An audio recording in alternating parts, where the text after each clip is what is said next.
오늘의 골방 말씀입니다. 함께 기도합시다. 사랑하는 하나님 아버지, 저희가 주님 앞에서 지음받은 기쁨과 돌보심을 받는 행복한 그리고 하나님께서 우리를 언제나 의식하고 알고 계시고 또 돌아보시는 것을 감사하며 살게 하여 주시옵소서. 그리고 그것이 주님과 나와 이어진 깊은 사랑임을 기억하게 하옵소서. 예수님의 이름으로 기도합니다. 아멘. 하나님의 말씀은 시편 104편 10절에서 24절 말씀입니다.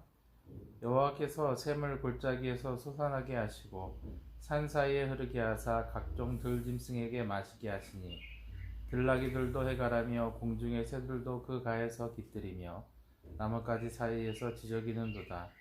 그가 그의 누각에서부터 산에 물을 부어주시니 주께서 하시는 일의 결실이 땅을 만족시켜 주시는도다.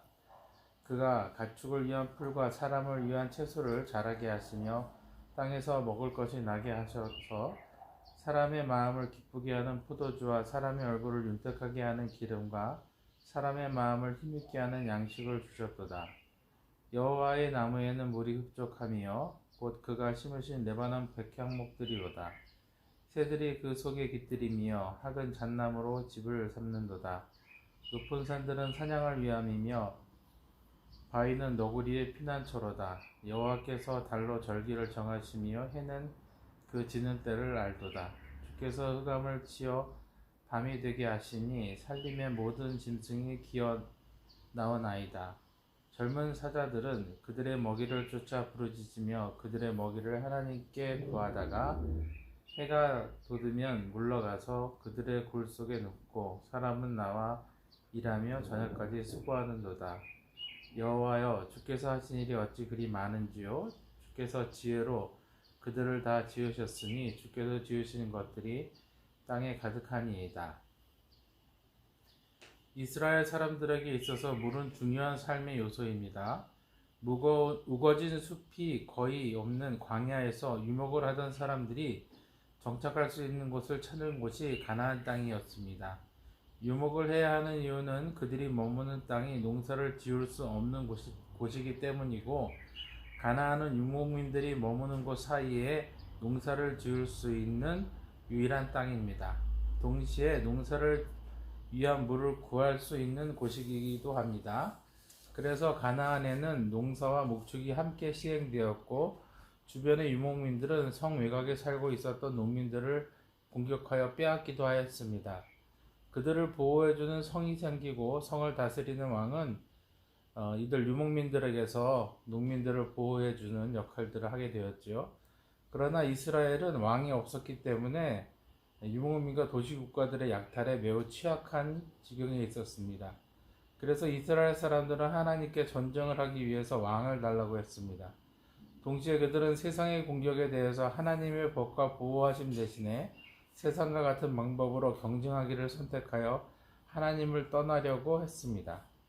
본래 하나님은 사람들에게 싸움이 아닌 베푸심으로 다스려야 한다고 말씀하신 것입니다. 여호와께서 샘을 골짜기에서 솟아나게 하시고 산 사이에 흐르게 하사 각종 들짐승에게 마시게 하시니 들나귀들도 해가라며 공중의 새들도 그 가에 깃들이며 나뭇가지 사이에 지저귀는도다. 하나님은 육지의 사람들과 짐승들에게 물과 먹을 것을 주시고 생존하도록 섭리하십니다. 그냥 내버려 두시는 것이 아니라 그들을 돌보시기 위해서 간섭하시고 그것들을 조종하시는 것입니다. 그리고 유리 방황하는 것이 아니라 정착하여서 풍족하게 살도록 주십니다. 그가 그의 누각에서 산에 물을 부어주시니 주께서 하시는 일의 결실이 땅을 지켜주는도다.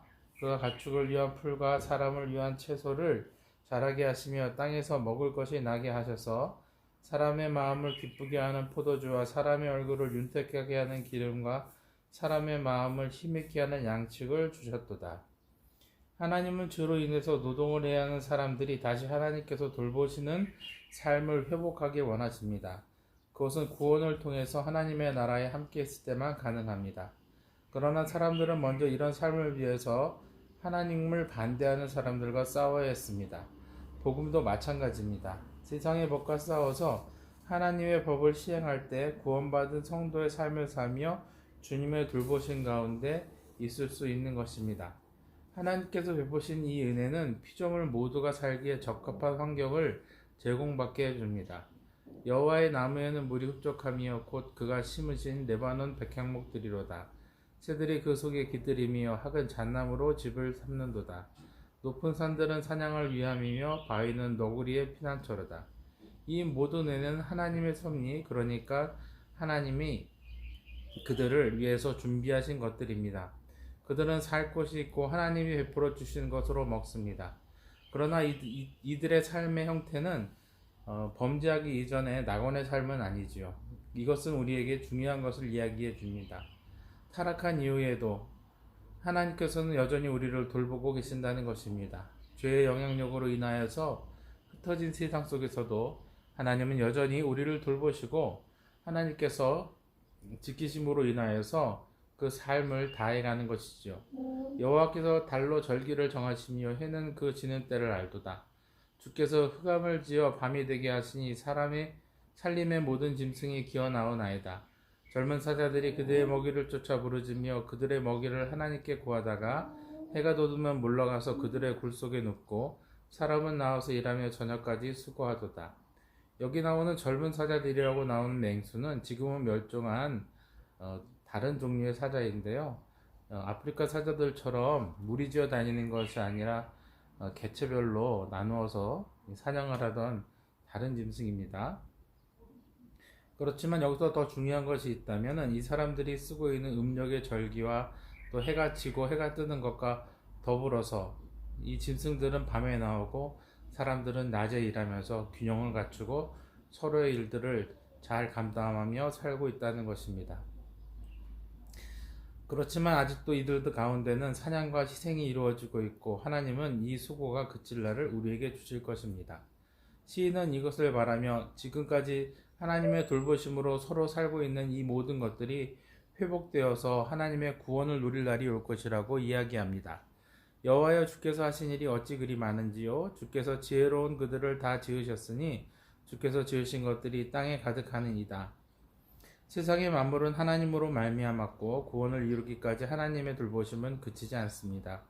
예수님의 재림으로 구원이 완성되는 날 모든 피조물들은 하나님의 구원에 감사하며 베푸신 구원으로 말미암아 이 땅에서 수고와 고난이 그치는 더 큰 기쁨을 누리게 될 것입니다. 그러므로 이 땅에 있는 동안에 주님의 재림의 날까지 감사하면서 재림의 구원이 완성되도록 만물이 회복됨을 소망으로 사는 주님의 구원을 간절히 바라는 주님의 성도의 삶을 삽시다.